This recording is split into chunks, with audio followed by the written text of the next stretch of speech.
I'm Maria Wyke. I'm the Professor of Latin in the Department of Greek and Latin at UCL, and my research interests have been in the past on Latin poetry and gender and sexuality, but more recently on cinema and representations of the ancient world. The main part of my work that was submitted to REF was concerning silent cinema, and that's because there's this treasure trove of thousands of films that fictionalize, that represent the ancient world.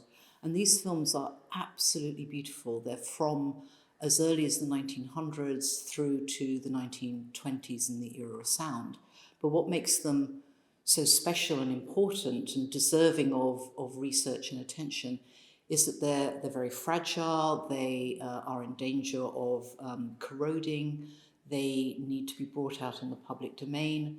And they're also very interesting because these films were often distributed internationally. So I found one of these films in an archive, an Italian film, in an archive in Canberra, because it had been shown there.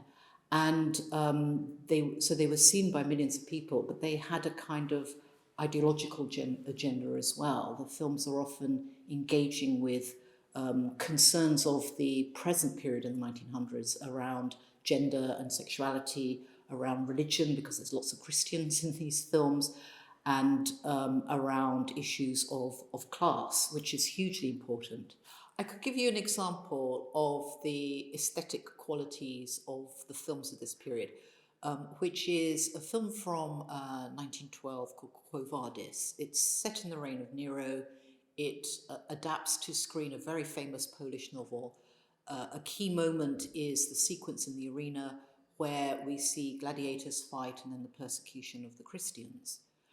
But at that time, one of the ways that the ancient world was brought alive was to make paintings move.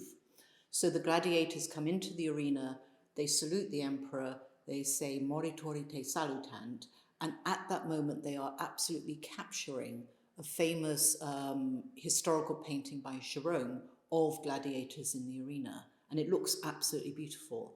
And interestingly, Ridley Scott completely understood that this was a strategy of filmmaking in that period when he made Gladiator.